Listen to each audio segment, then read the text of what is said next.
Welcome to the No BS Spiritual Book Club's live streaming interview series, where leading new thought teachers, speakers, and authors share the intimate stories behind the 10 best spiritual books that inspired them the most on their spiritual journey. From well-known classics to hidden gems you might never have heard of, the No BS Spiritual Book Club saves you time and money by sharing reliable recommendations from those who've walked the path before you.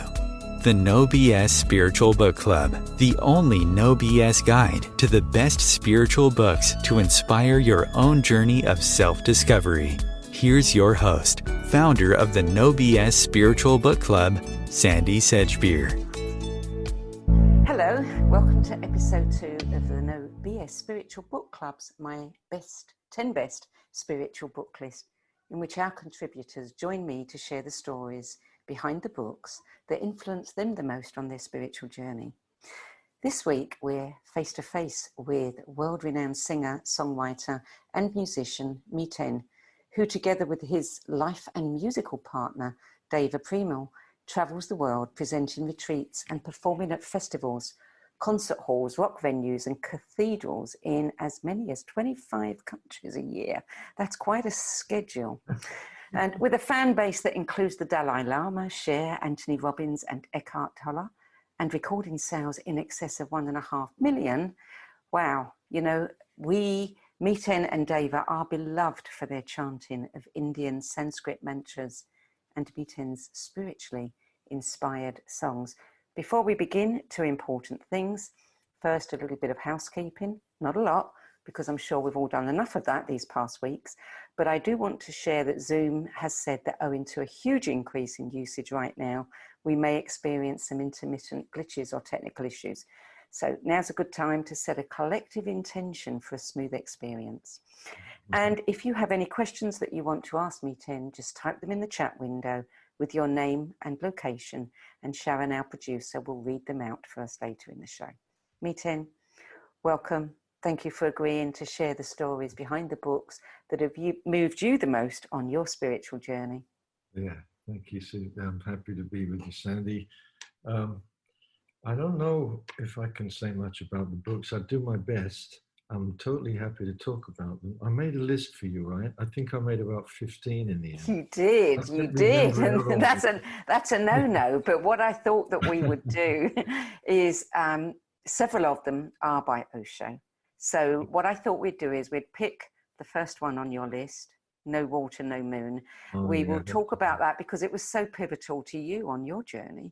Yeah. And then we can briefly cover a bit about the others. And we're going to cheat today, but that's okay. It's allowed. Yeah, we are. No Water, No Moon. I just want to say that book, I mean, that was the one that for you, started the whole thing. So tell us the story. Kind of rescued me, really. It was like a piece of wood in a flood or something, something to unluckily for me, the book was so profound, and it was one of those books where I started to underline, and then I realized, after a few pages, I'm underlining every word and every sentence. And then I realized there's something serious going on. And it's a book by Bhagwan Sri Rajneesh, who, as we know, is the what do you call it? Infamous Bhagwan Sri Rajneesh with the Rolls Royces and all that. Well, he's the guy who was 21 years old, was a university professor in university there in India. And he's just an amazing guy. He became enlightened, and he just kind of went into this space of wanting to help people. And he had a very broad understanding of spirituality. So he would talk on all these different paths. He would do a series, for instance, on Jesus. And, and it would be incredible. He'd take you right into the whole thing and how beautiful Jesus was, and what a rebel, and what a strong, spirit he must have been to stand up to society and say, no, this is wrong. And of course, that's what happens. They don't like that, the society. And all the books that I've chosen in some way or another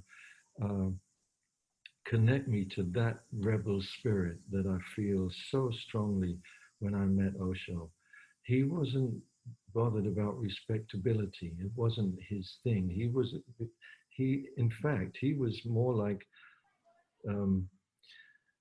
if you can step out of having to be a responsible citizen, you might be free. It doesn't mean that you go against it. It just means you drop that idea and see what happens if you see yourself as free.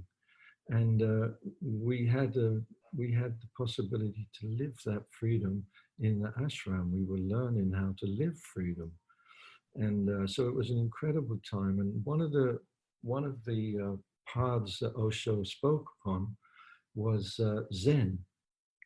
He loved the Zen masters. He loved that so absurd. There's such absurd stories and the things and the koans.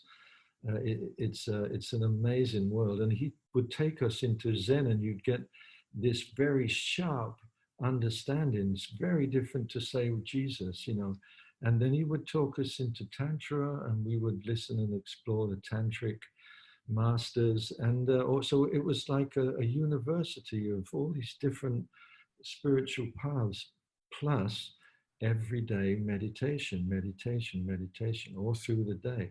So you really started to dislodge from your concept of who you really are, or who you thought you were, and something that's richer and more relaxed, for me anyway, and more grounded in reality. So when I read this book, it was like, there was one story,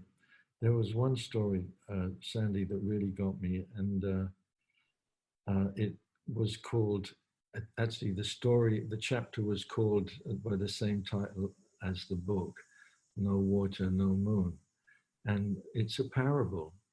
And the parable is that Chiono, who was a beautiful Zen nun, was going to the water, to the well, to get water in the night. And the story goes that she drew the water from the well, and it's in her bucket.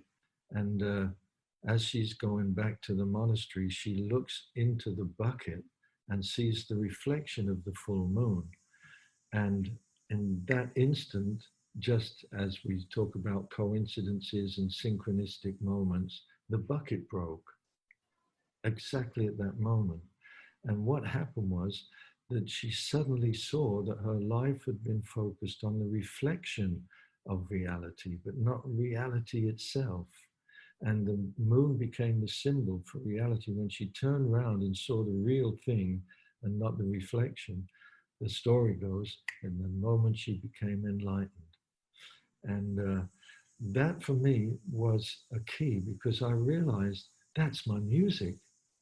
It was always, I knew that it was real, but I knew there was something more. And so all the music that I'd made up until that point was in praise and in connection to the reflection of reality. That's no wonder I've always felt on the periphery. Even when I was on those big tours, I still felt on the periphery.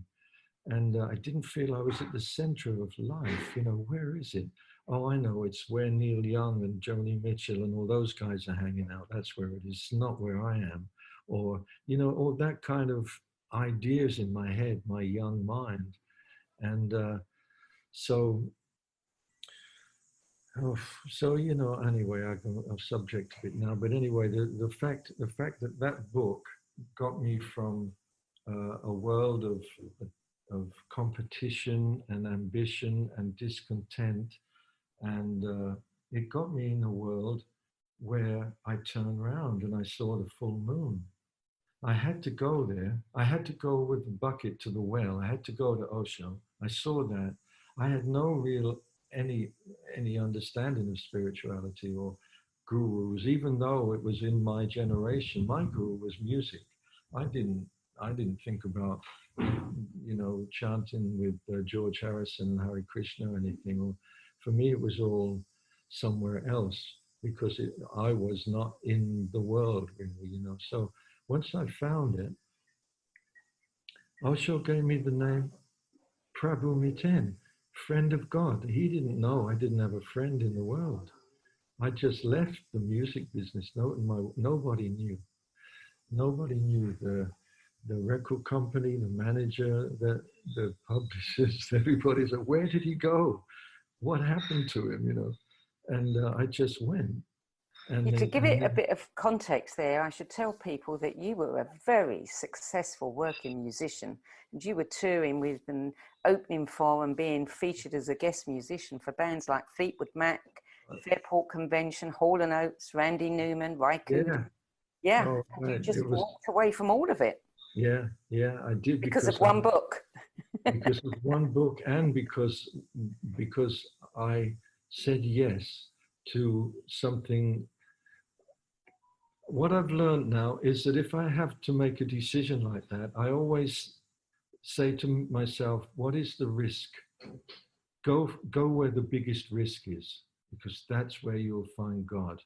And that's where you'll find him, because you won't find him in what you know, or it, not him or she, just whatever that is, the Great Spirit.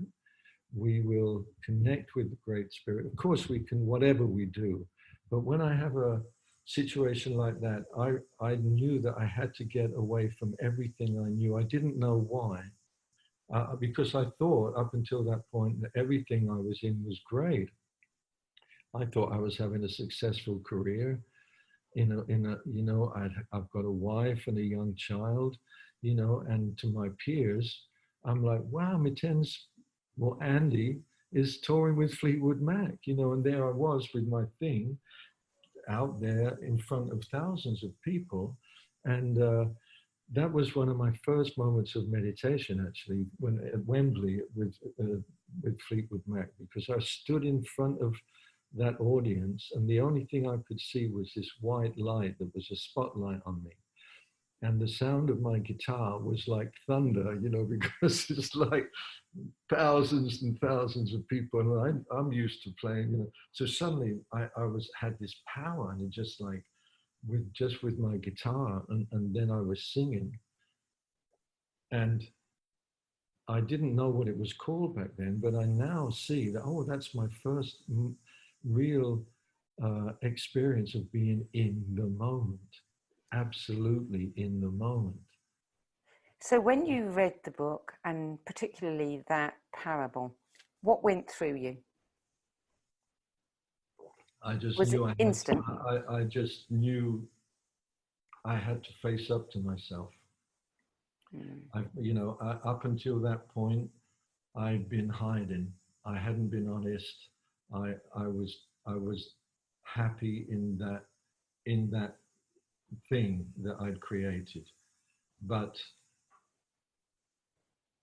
I didn't know how. I just trusted that if I left everything, that somehow it would be more important for me to live a life that I am destined to live, as opposed to living in a situation that I feel trapped in. And and it was nobody's fault. It was nobody's fault. It was purely a personal, individual feeling. It wasn't that everybody should feel like that, but me personally, I felt claustrophobic, So I had to. I was looking for something, obviously. Yeah. And it came. So and when it came, it just spoke to me like that. It was so strong. It was like, I'm off. I'm going, and without any thought for anything. Just the only people I stayed connected with in that whole journey was my son and my mother. And so I would be in India or wherever I would be, and they were the two people that I wanted to know, I'm okay, you're okay, I'm with you. and this is just something that I'm doing and I have to do, and I haven't forgotten you. So that clarified something that Bob Dylan had sowed a seed uh, all those years earlier in his music, because back then, when I heard Bob Dylan singing Like a Rolling Stone, I had the same kind of feeling of, wow, this is something else. This is something else. I still remember the first time I heard it, where I was. And I was on a railway station in Bedford in England.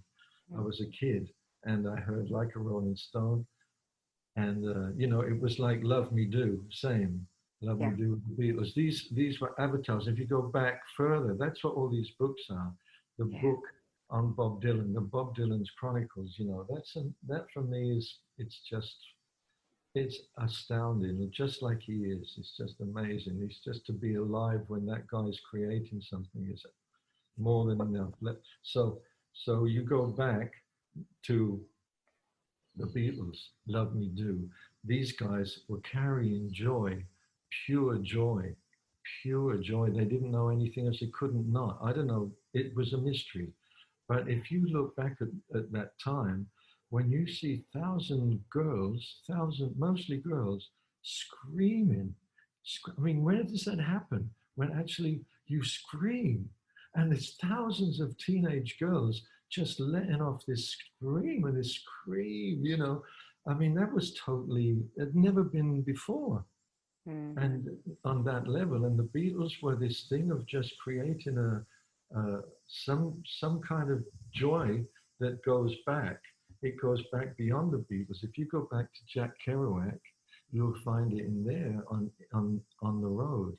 If you look at that guy Moriarty, the guy that Jack Kerouac was hanging out with, you'll find the same spirit there, and it went to Allen Ginsberg, the same spirit there that connected John Lennon to Elvis Presley, and Paul McCartney to Little Richard, all those, and George Harrison to Carl Perkins.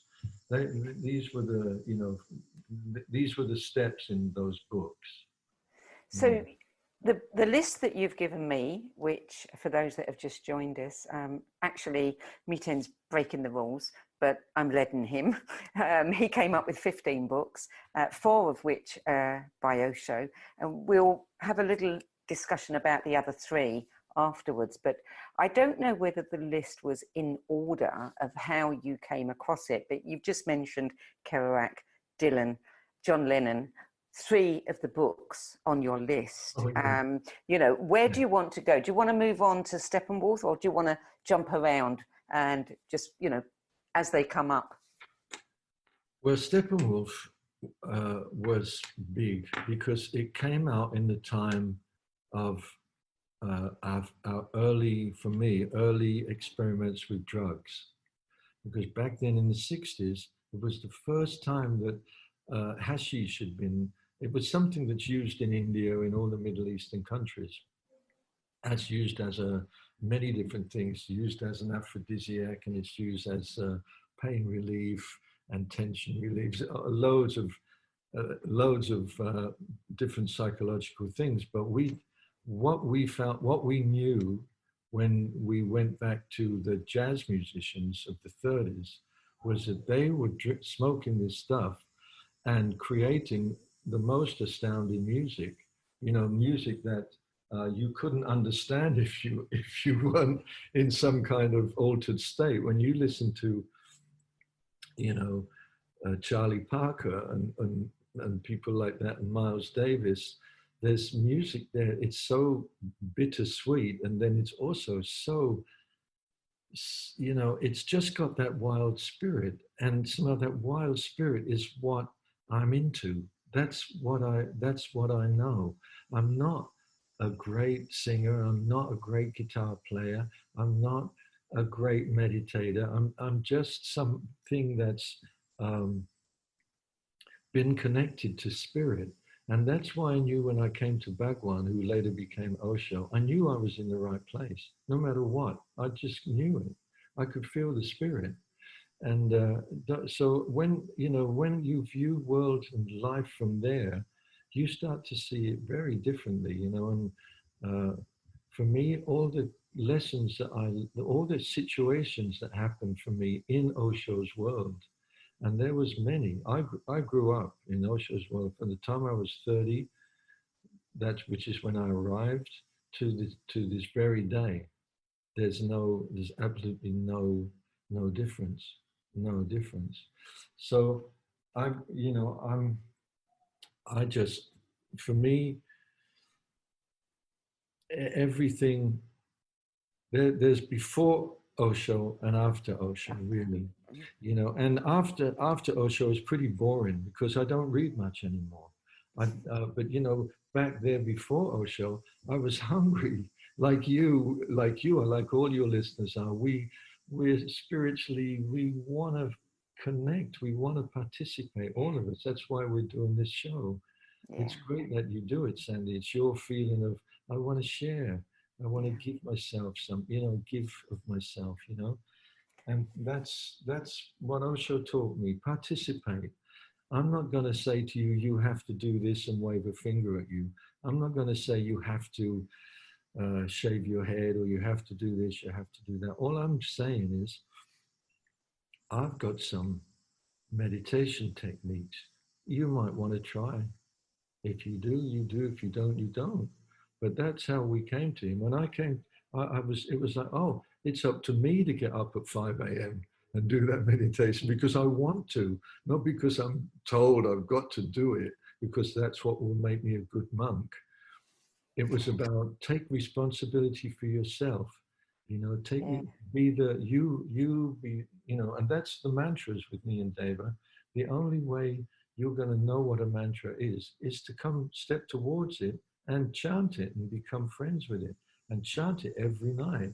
And then you'll start to know what mantras are. But if you don't, that's, it's up to us how we participate in life, isn't it? Mm. I have a theory about books that's certainly true for me, is that we're drawn to certain books, but what we're not looking to learn something. We're looking for that feeling that you got when you arrived at Osho's ashram, is you just felt the energy and you knew.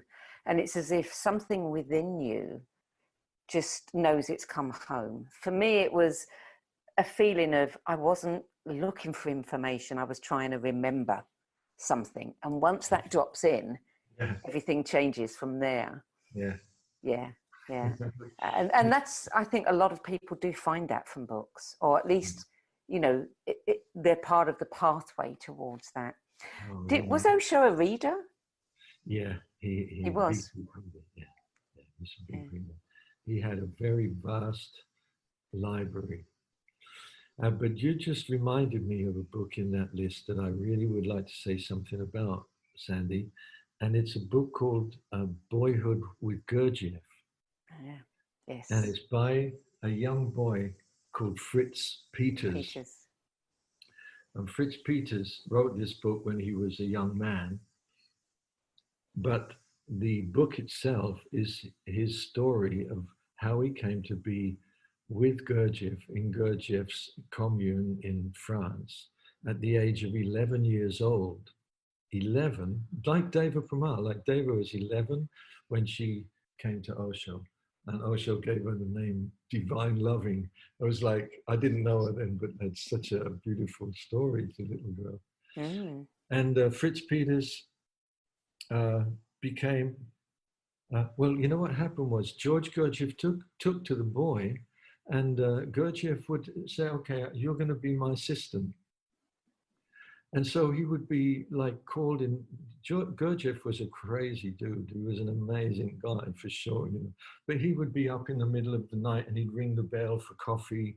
And the little 11-year-old boy, he was really responsible, Fritz Peters. And so he took Fritz Peters under his wing, and this young boy.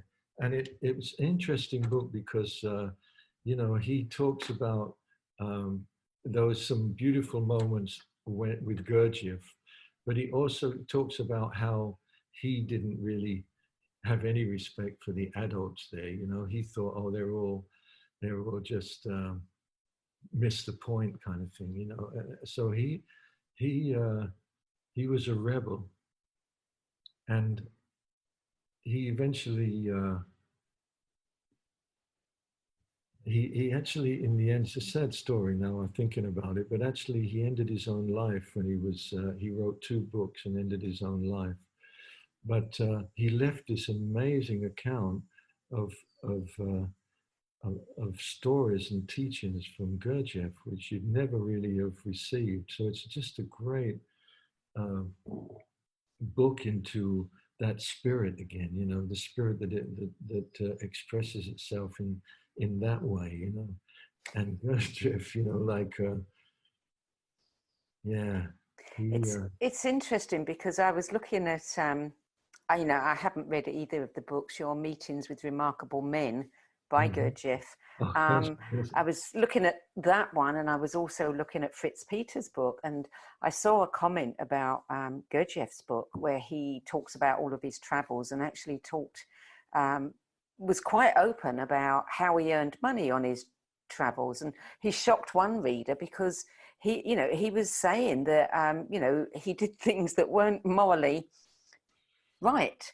Yes. And was quite happy to be, cheating people and stealing a man's secrets. And this reader got really upset because there's his hero and he's got feet of clay.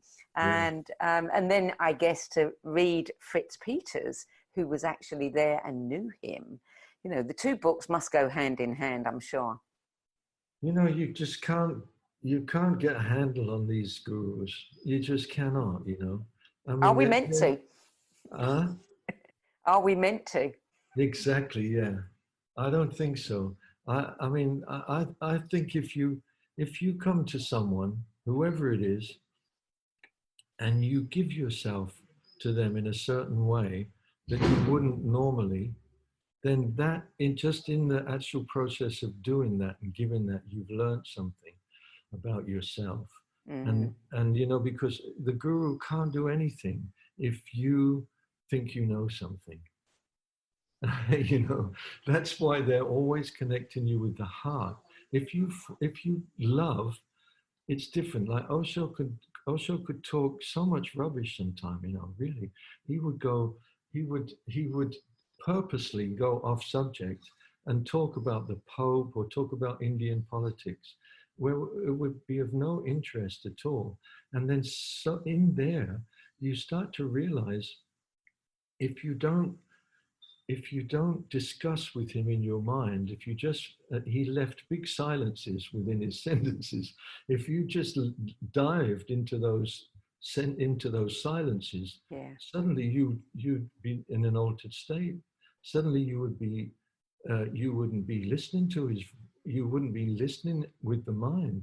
You would just be in an altered state, and you could sit like that for hours, Which is how hypnotists work. Hypnotherapy is based on that. You just get somebody, so bored that they switch off into a different place. Yeah. But there's a difference between that. The thing is, there's this thing that I like to call relaxed awareness, where you're really relaxed, but you're also very aware of the position that you're in this situation. You have a feeling of yourself as a physical entity surrounded, whatever you're surrounded by. So you're aware of that, but at the same time, there's a deep sense of relaxation. So it doesn't go into sleep. It doesn't go into sleep. Relaxed awareness, you stay aware, and that's where the miracles happen. Let's talk about, you mentioned earlier Bob Dylan, and you've got his book Chronicles on your list, and of course he won the Nobel Prize for Literature, and who would have imagined that back in the 60s? I'm sure nobody. What was it about Dylan's book that got it on your list? What did you get from it? He's an old sage. He's an old sage, and he's a modern day old sage. He's the guy sitting up on the mountaintop. If you want to know what's going on, if you want to hang out with the sage, and hear him tell you a few stories. Why not? You know, he's the thing with Bob Dylan for me is that, you know, he's human just like everybody else. But he speaks the truth as he knows it. And that's a very complex thing, because Osho often contradicted himself often. So you get that thing again. You said one thing, and now you said the other. So that thing that the Gurdjieff participant could have said is, the next day he could have read, oh, it was all, you know, it was all lies or something. You know, Gurdjieff wasn't like that. He was really good. So, you know, you get caught, you know, and the masters, they can't be bothered with that. That's not, while you're wandering this way and that way, is where you have the chance to remember. Like you said, when you read a book, remember, it brings you to point, oh, wait a minute. Who knows anything? How do I feel in myself with not knowing anything, not knowing anything about that really? I can only just what I read or what people tell me, but what's my experience? That's what I often say to people who write to me and say things like, you're with that sex guru or president. I said, were you there? Were you there? Because if you are, let's talk, because I have a totally different you know, experience. And it's people are not there. They just see something on the Netflix, or, you know, it's like looking through a keyhole, you know. So, you know, you have to experience. It's the same with any path. If you're going to get off the treadmill, you have to experience something and remember. You have to have a sense of remembrance, and then that's the gift of life, I think. If we can say to ourselves, I'm here, I don't really know what it is. I don't know what the moon and the stars and what the universe is made of. I have no idea, but I'm here in this physical form. I see you, I respect you. I can say I love you because we are connected in the heart somehow. And I sing songs, you know, and I play music that helps my beloved friend Deva to open her voice and sing, so that I get the benefits of singing with Deva, but also hearing her sing, you know. So I'm really, you know, I would like to, I can't get enough of Deva singing, but she doesn't sing much, like not in the house. If we're on, like now, I quite often, you know, she might be doing something and I would just go with the guitar and sit down and hang out and maybe play some mantra, and then eventually we'll get into it and we'll sing together, you know. But she doesn't, she's not the kind of musician who practices a craft. Deva doesn't see herself like that. She, you know, she is an Osho, again, it's just a spirit. It just came through her in that way, and that's who she is. So is that why you tour so much? Because then you get to hear her voice. Exactly. I get to save my ass too, you know, because I need it too.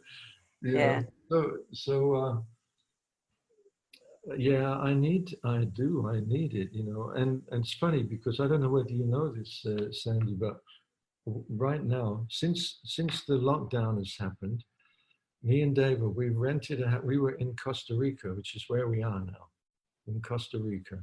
We rented a house in the jungle, and it's got a path to the beach. We don't see anyone.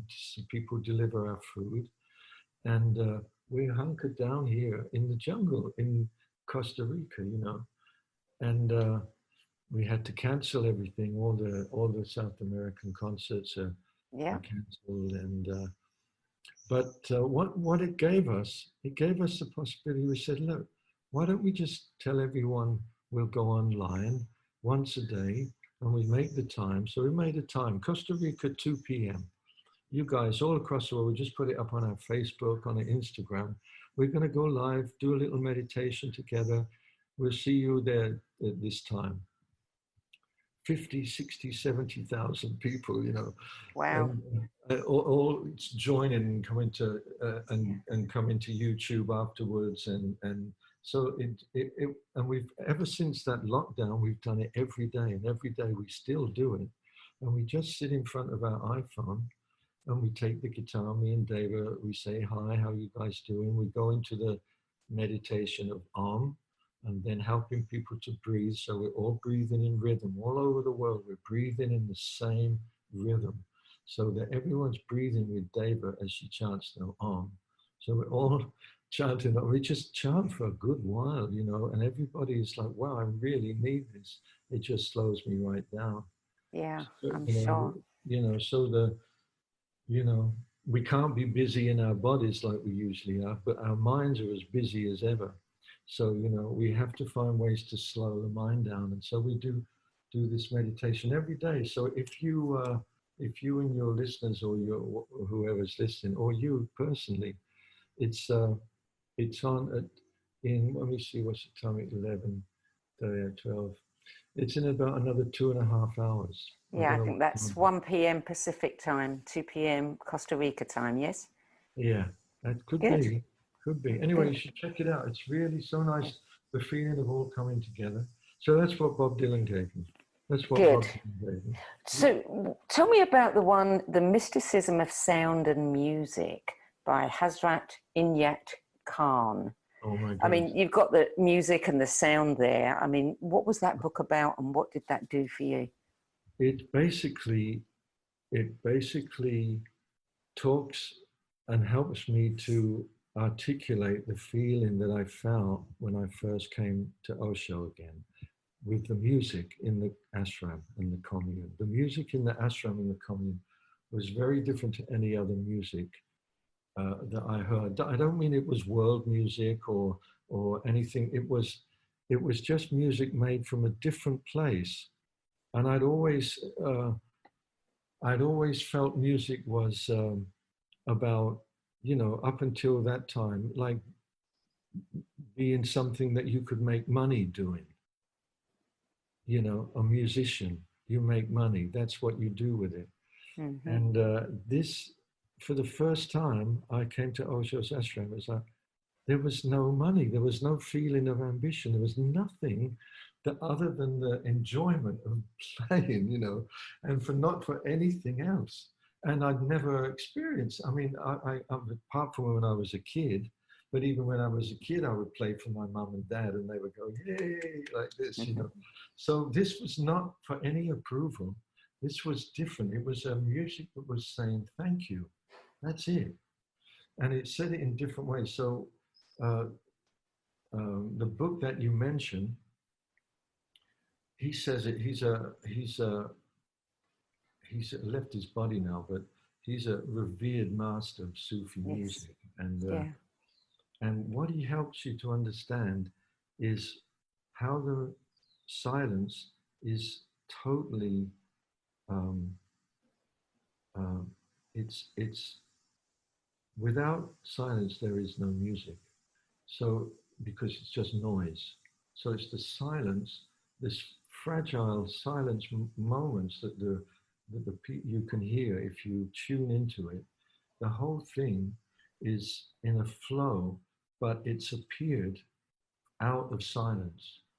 So before they play, and this is how it is for Deva and I, I can say the same thing. Before we play, before we start our concerts and our gatherings, we just sit down and just take a moment or two, like we could now, because that's what all the books are teaching me. It's how to sit in silence, So we can talk all these words, but what he's saying is, if the music doesn't deepen your silence when it lands, it's not deep music.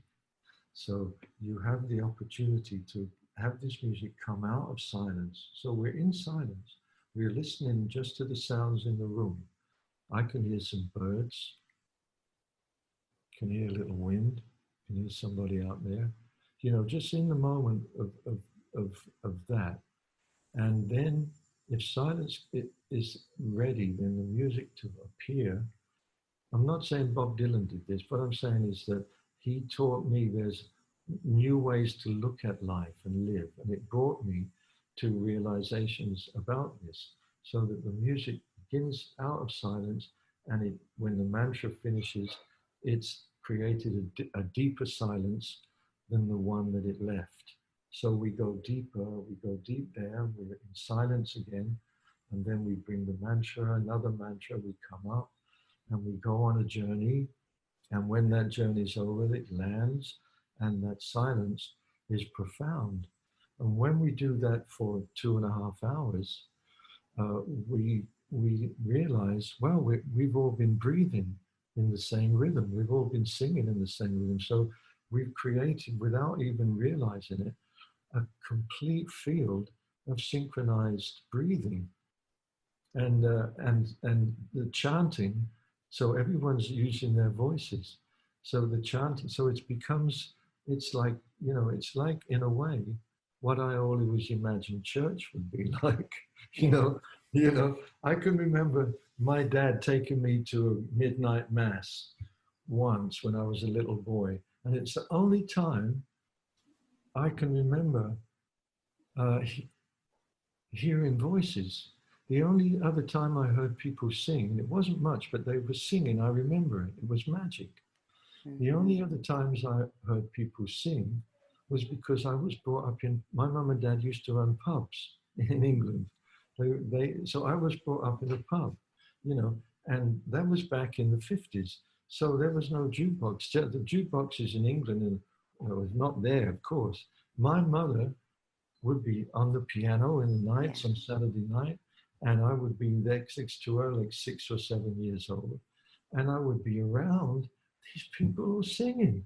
They were all singing. They had their beer, but they were singing their tears. They were singing their love. They were just singing. And so when I came to Osho, I was like, oh, I've reconnected. I'm in this place where there's 1,000 people singing hallelujah,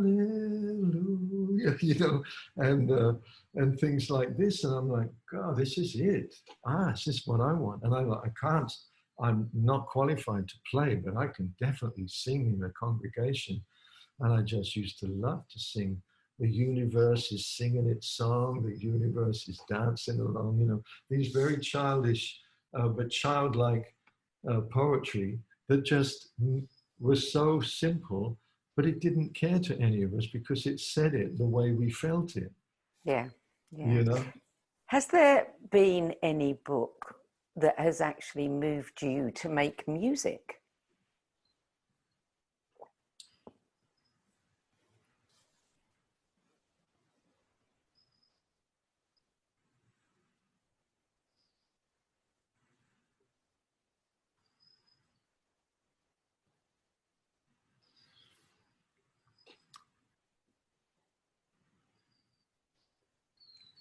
I think I must have been about 14, maybe, can't remember for sure. I'm not so good at dates, but I know I was like 14 or 15. And I loved the Beatles, like the whole country loved the Beatles. It was nothing to do with that per se, but I got hold of John Lennon's book, which was called In His Own Right. Which is on your list? Which is on my list. And it was one of those moments in life that you never forget. I laughed so much. I was, honestly, as a little kid, 14, laying on the floor, holding my belly, honestly, laughing at this book. It was so funny to me, And it was around about that time that I met my first singing partner.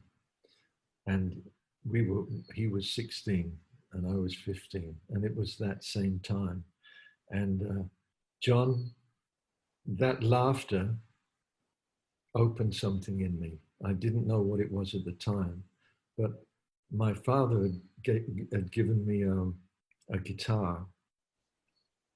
He gave me a guitar for the 15th birthday. And the reason he did that was because up until that moment, he wanted me to be a professional footballer.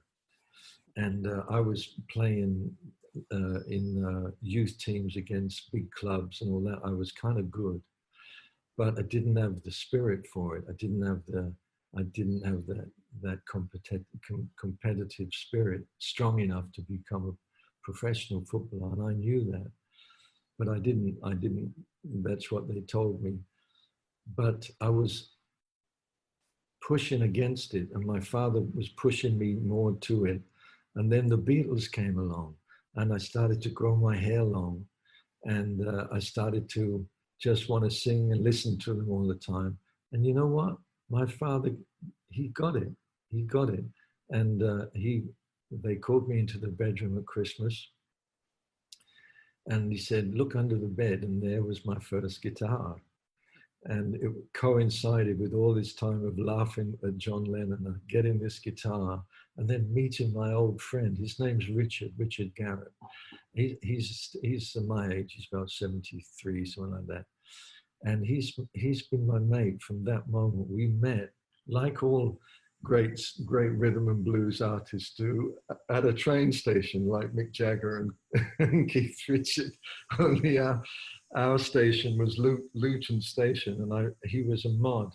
He had I hadn't seen him since I'd left school, but he turned into this really cool-looking dude, you know. And we talked about the Beatles, and he was a great singer. I knew that, and so we started to sing together with that guitar that my dad bought me, and we sang all our teenage years. We made 2 records, and we played in all the folk clubs, and we had a whole career, you know, of singing folk songs, because that was the time of the folk clubs and everything, you know. So the first song we played, by the way, the first song we sang together was Misery by the Beatles for the first album. The world is cheap. We didn't care about the words. The words were okay, of course but the melodies and the harmonies that Paul McCartney made on that was fantastic to these young ears, you know. So for me and him to be able to, I learned the chords, and then he sang the harmonies. I was John and he was Paul, you know, and we could sing all those Beatles songs. And it was such a great time for me. Were you ever tempted, you know, I mean, John Lennon, I think a lot of people at that time, they really didn't know what to make of that book, because it had a little bit of everything in it, puns and, you know, bizarre imagery and disconnected narrative threads and things like that. Were you ever tempted to write a song, you know, that echoed the way he wrote that book, that really, you know, for some people would have been nonsense? Yeah, no, you know, it's a good question, but the thing with me, you know, because like I was saying about the thing with the reflection and the music that I made being a reflection, I never had the perspective to be able to say something other than what came out. And so I couldn't intellectually say, oh, I want to, you know, like some people say, I'm going to write a song about that. I've never been able to do that. But I just think it's more indirect. The inspiration comes more indirect, you know. And yeah. So that's great inspiration. I mean, laughter, you know, as yeah. something that, you know, that opens something inside you that leads to a career that you love. I mean, that's amazing. Yeah. You know, there's a book on your list that has appeared again and again in the book club. It's appeared on so many lists. There's 3 or 4 books that keep turning up. And I'm always curious to know what different people get out of these books. And this one is Siddhartha by Hermann Hesse. What did Siddhartha do for you? I mean, for me,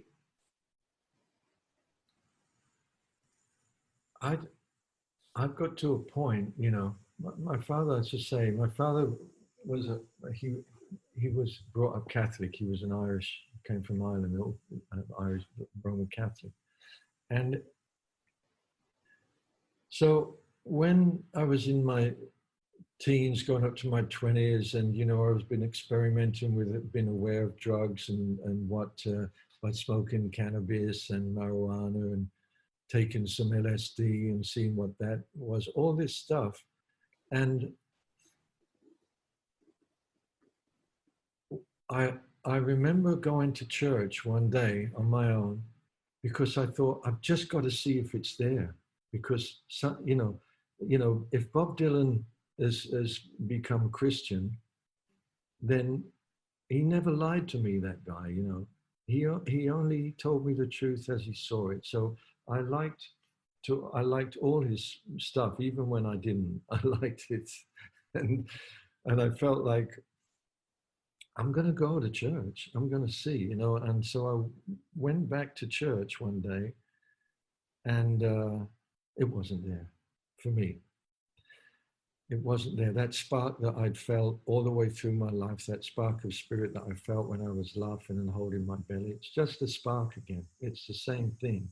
It didn't spark. That's all. I don't know. It just didn't. Then I read a book like Siddhartha, A Quest, and I didn't really even think of it back then.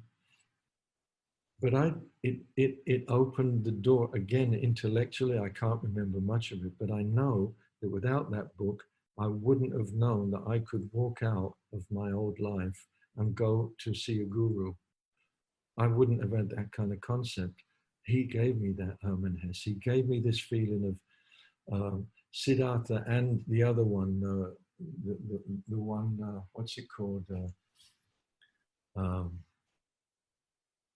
Oh God, just let me think. Wait a minute.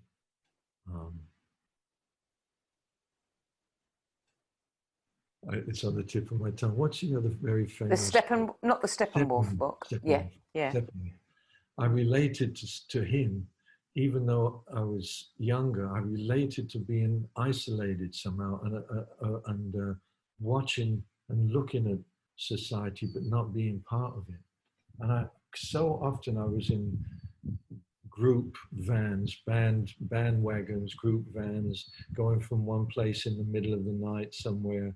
And I would be looking out of the windows of these cars and vans, which I still do now, and think, wow, all these people and all these worlds going on, and it just made me feel a bit like, what's his name? Heinrich, or whatever his name was in that book. Mm. And then suddenly it all flashed into this psychedelic trip. It got into this garden of mirrors or something, and suddenly you're on some kind of acid trip, and so I kind of related more to that than that Sunday service. It just spoke to me, and I just felt like, and then that book, No Water, No Moon. There's a lot of things I don't know about. I didn't know about Zen. I didn't know about, meditation, or, and even, George Harrison didn't even turn me on to it. I didn't feel like, all I felt with the Hare Krishna was, I like them. They used to come along the Oxford Street in London. I'd often be down in the West End or something. I'd see those guys, and I loved that they they didn't care. They got their tambourine and they were Hare Krishna, and it made me feel good. It made me feel happy, And they fed people, and they still do. They feed people. And I remember going into the Krishna restaurant down there in Soho, actually, and feeling, oh, this is great. This is so nice. So I had all these little books and all these little, insights just created, moments like that in the Hare Krishna restaurant that I remember, or seeing them, Yeah. It sounds to me like these books all showed you possibilities of something else. They broadened the landscape, and they then become very seductive because they're a lure. They're showing you, come get me, come get me. Yeah. That particular book was nominated as one of America's best-loved novels. You know what, Sandie, when I think about it, they're all written by rebels. Yeah. They're all written by outsiders. I didn't realize. Yeah, and they've all, what is so interesting about all of them, there seems to be so much, mind opening going on in all of them. I mean, Hesse's one, he's writing about, disparate philosophies, Eastern religions, Jungian archetypes. You've got the other book about Sufism, and they're all showing us, that there's so much more than we're given access to as children growing up. That's right. That's right. And On the Road, another rebel. You mentioned that earlier, Jacques, Kerouac. I mean, that book was, again, a classic. They're all classics. Have you noticed that? Yeah. Which means that, there's something in our soul, of the masses that is looking for this rebel spirit. Yeah. Well, if they touch me, I was a very simple guy. Then, they touch lots of people because I had no intellectual, real, grounding, really. I was just going with my heart. Yeah, mind-blowing. And that's how I did it. The first books I started to look at were when Bob Dylan was singing about throwing all these names out, like Scott Fitzgerald and W.B. Yeats and all these, he would throw all these names out in his song. Like, wow, I'd go to the local library, and I'd get books to check them out. That's how I came across Hermann Hesse, and all these guys. And then one thing leads to another, isn't it? And this is one of the things, that I want to achieve with this book club, is that when people hear about the books that were meaningful to people whose work they follow, or, musicians whose music they love, then it opens their minds up to something new that they may not have looked at before. Yeah. And that's the best part of it. There is another book that is coming up quite a bit, and of course everybody will understand why when I say it's Ram Dass, Be Here Now. That's a book that so many people just absolutely adore. Yeah, can you remember it? You remember the paper, you remember the whole, and the way that it was all written out, and wow. Yeah. Wow. And he was saying things that I just didn't understand. I didn't get, I had to be, I had to evolve, but there it was, and I had it, and I was trying my best in my way. And he was a guy standing by the crossroads going, it's that way. And I'm really, really always grateful for him. He came to one of our concerts, towards the end of his life, when we played in Maui. There he was in his wheelchair, sitting in the audience. I was just... That must have been so rewarding. It was more than that. It was just...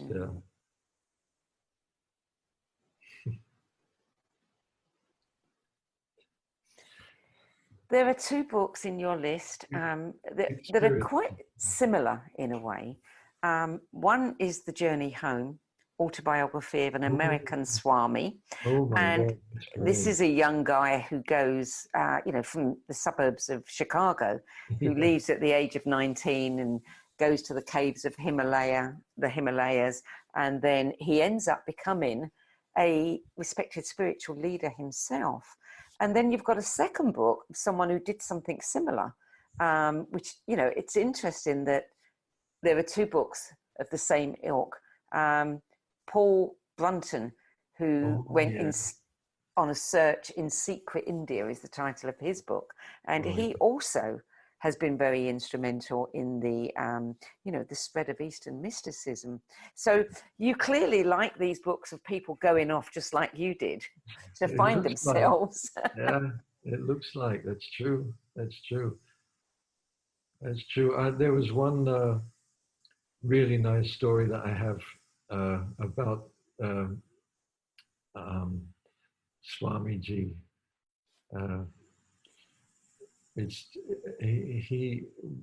We met a few times in America, and he's just sometimes you come across people, Radha Swami, and they're different. They're just different, Maybe it's more than just that he just wears orange robes, and he's got sparkly eyes, and he's somebody you just like to be around. He's written this book about his journey to that point. He, like, from that point that you say is Chicago young guy and Jewish, and wondering why does my friend's dad not like me, you know, and things like that. And comes to a hippie time. He's in Greece with his friend. He gets the call, go to India. His friend gets a call, go to Jesus. They say goodbye to each other. Almost simultaneous, and he goes on this journey. And the journey is amazing because he really dives into, he just was born to be who he is, you know. Yeah. So it's something you or I couldn't have done. But he ended up, you know, all he had was one or two books, and in the end he was naked, just like the holy men of India, bathing in the Ganga, in the Ganga, you know, Ganga, not the Ganja. Maybe the Ganja too. I don't know. That too. Definitely bathing in the Ganga, you know, and begging, you know, the whole thing. He became a sadhu, and he told me this great story. It's in his book actually, and the way he was 17, he learned to play harmonica. Wow, wow, wow, the blues. He learned to play the blues harmonica. And his way of making friends was on his travels by foot, all through Iran, all through everywhere to get to India. He went on his own, like trying to meet people on the way. And on that journey, he became a sadhu. He wasn't immediately naked or anything, but he went on a path. And his harmonica was his way of communicating with people. He would sit around and he would play, and they would sing, and he could play the blues. He told me, and it's in the book, he came to a point where he'd given away all his belongings, everything had gone. The only thing he had left, which he treasured most, was his harmonica. And he tells the story about how he sat in the middle of the Ganga on these rocks, and he knew he had to let go of his harmonica and say goodbye to his harmonica, so that he was free of all attachments, just so that he knew, if I can let go of this, I can let go of my body. I can die happy. So he let go of the harmonica, and that was the last thing he let go of, I think. And when I met him, I told him, Swamiji, maybe you should pick up that harmonica again. and you know, I mean, he's a inspiration to thousands and thousands of Krishna devotees in Mumbai, and he does great work. We went with him once into the villages where he created a hospital in the village, where they were giving all the villagers cataract surgery. And he would be the inspiration. He would get these people, the doctors, come out into the village, help me to get these people. So these people would be, and there would be a dentist, and he would make these things happen, you know, like he's an incredible spirit, so great. So I told him, the next time I see you, I will be carrying a harmonica in my guitar case. And so the next time we met, we met in this room, a very intimate place with just a few people. And I went, Swamiji, come with me. And I opened up and I gave him the harmonica. And we played the blues together. And it was so beautiful that he could play the blues after this whole journey. And wow, hadn't forgotten. He hadn't forgotten. It was insult, but now he played Krishna. And so that was a beautiful story where we met. Did he keep it and take it with him? No, he said, "You keep it, and I'll when we see each other." Yeah, he didn't want it. He didn't want to go there, but it was good enough. Yeah. It was a beautiful story. We've covered we've covered 12 of your books. There's 3 left, which you shouldn't have really had, but I'm going to let you have. And we will very quickly just go over the 3, and they're all by Osho. The Way of the White Clouds, The Orange Book, and From Sex to Super Consciousness. What was Okay. interesting is I couldn't find out a great deal about the Orange Book, no matter how I tried.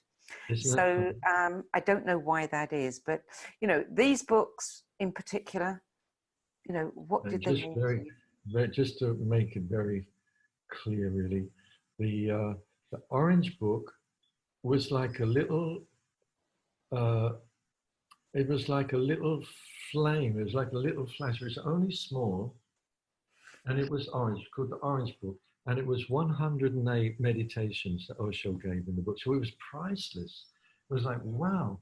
You know, I was just coming into it. I thought that oh, try this. You know, oh, just the golden light meditation. Oh, Vipassana. What's Vipassana?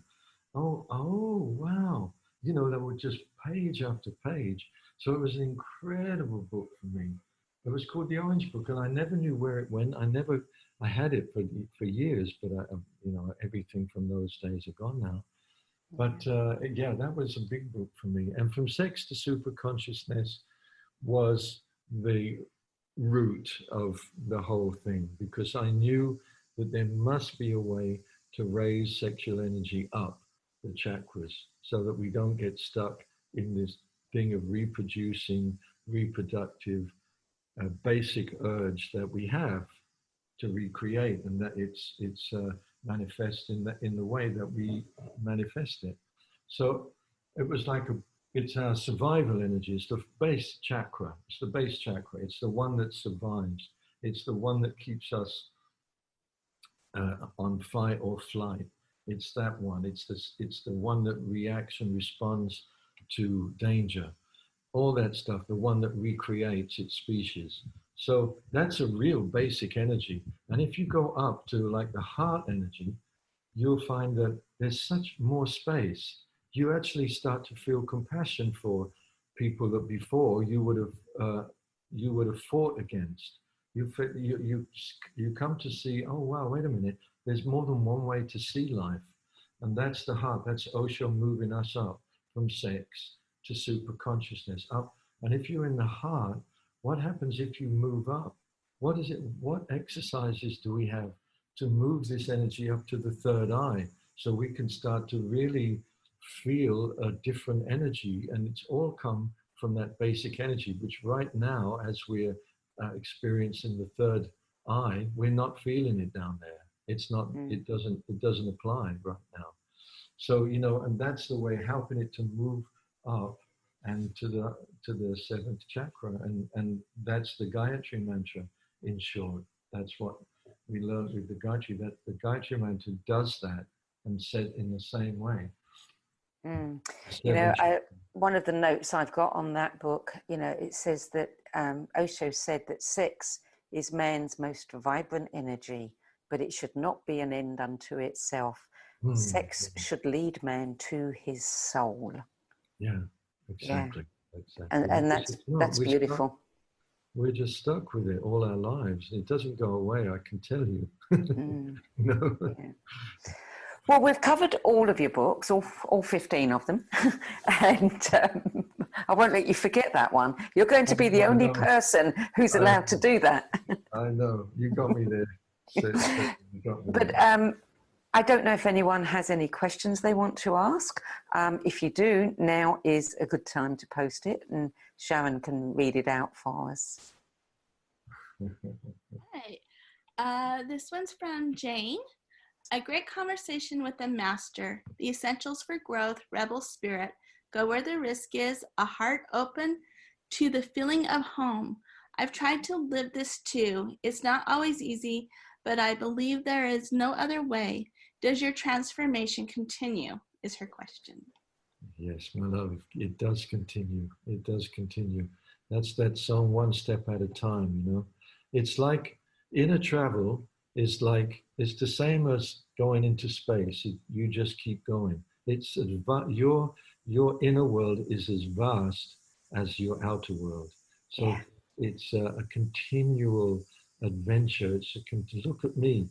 You know, I don't know how to, I didn't get any diploma how to live in your 70s. I'm just learning how to do it. That doesn't stop, you know, and learning because the body's changing. So how do I navigate being this age and my, so it's an ongoing, beautiful, beautiful adventure. Don't ever give up on it. It's the most amazing adventure you can imagine. And when it's over, let it go.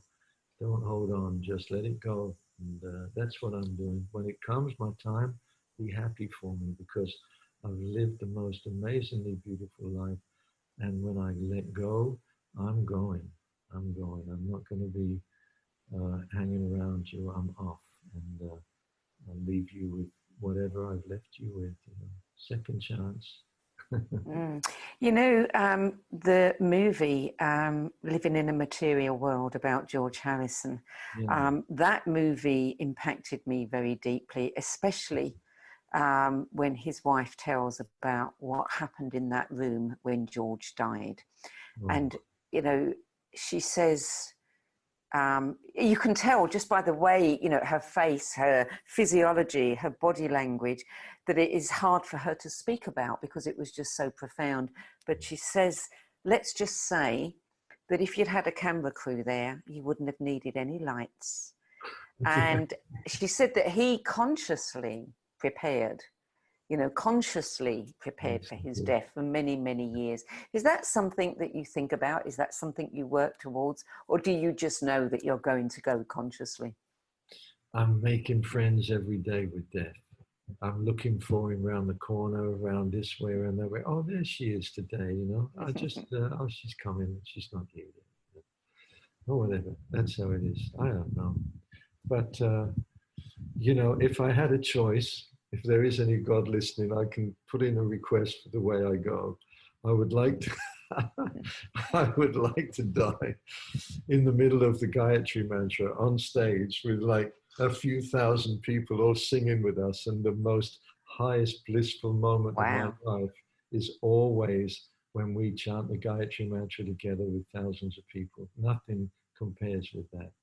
Nothing compares with that. And I've got my brothers with me. I've got the best band, the band that I've been waiting 70 years for to put together. It's not easy to put the pieces together, make them fit. Now I've got a perfect fit, and I've got Manoj, and there's Deva. And so I've created this situation where every time we play, I blissed out. So, and I tell everybody in our concerts, hey, if you're going to die, this is a good time to go, Wow. Yeah, I can. Yeah. I mean, the trajectory, you can only go one way, can't you then, on that vibration? Yeah, exactly. Yeah. Exactly. Yeah. Right up the Gayatri Mantra, right through the chakras, right out. Yeah. So, Miten, if you were, out of your list of 15 books, if you were to recommend just one to somebody. No Water, No Moon, I think. No Water, No Moon. Okay. I think so. Just because it touched me so deeply. And if it touched me so deeply, it might touch one of your readers in the same way. It might just lead them on a quest into themselves that will save them from a very sad life or a very compromised life. So, beautiful. That's, and the thing with words is that, you can, what it's like. You can hear something and then go back and listen to it again and go, oh, I never heard that when it was said before. And that's what it's like, with words. All they can do is create that little spark that we've been talking about, that remembrance, that spirit, and connect us with the spirit. And however that happens, whether it's just watching the sun go down or, whatever it is that connects us with that moment when we feel like, oh, yes, thank you. Just thank you. I don't know who I'm thanking and I don't know why I'm thanking him, but thank you anyway, Okay, and before we bring it to a close, we ask all of our contributors to give us between 3 and 6 nouns or short phrases that they feel best describe them as an individual. I don't want the usual, you know, I'm a singer, I'm a songwriter, I'm an author, I'm a lecturer, I'm a whatever. I'm talking about, you know, sort of things that you might be asked to complete for a Match.com profile. We've had things like lover of wine, tree hugger, edge walker, cupcake connoisseur. If you were to come up with, you know, 3 to 6 little words or phrases, how would you describe yourself? I would say that what you have to say, Sandie, is to sing is to heal. Right. Okay. To sing, it's very true. It's very true. To sing is to heal. And not just others, but to heal yourself as well. To heal yourself, yes. Yeah. That's what it means. Yeah. Any other words that you would apply to yourself? To me, oh my God.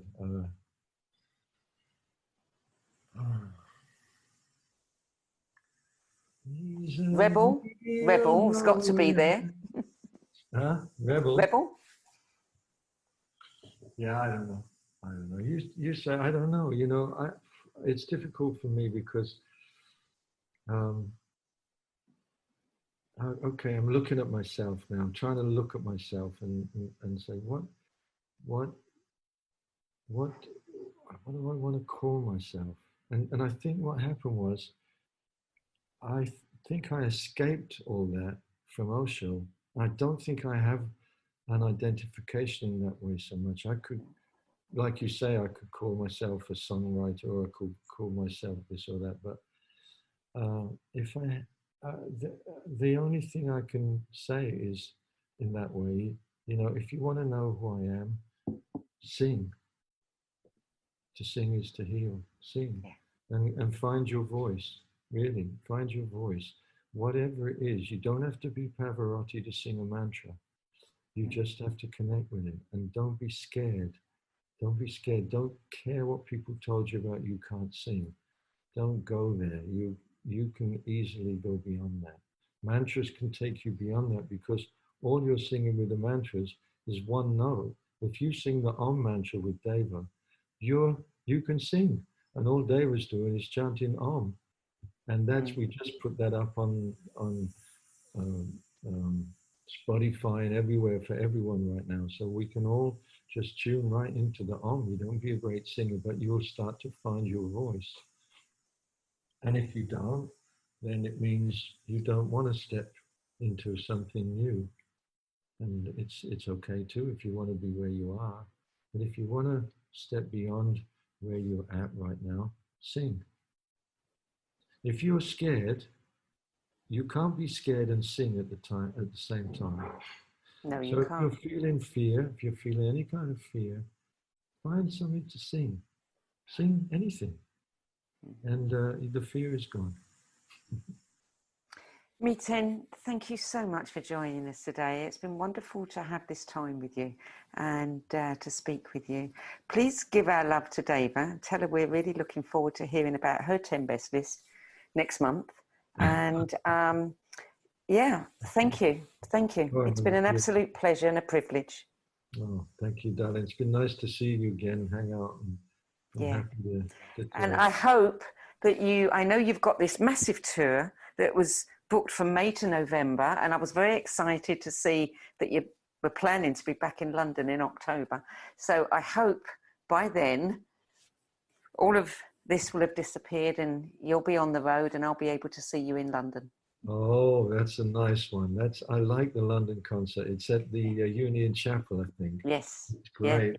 Yeah. I like it there. It's a real funky kind of venue, but it's a chapel, you know, and it was created for rejoicing.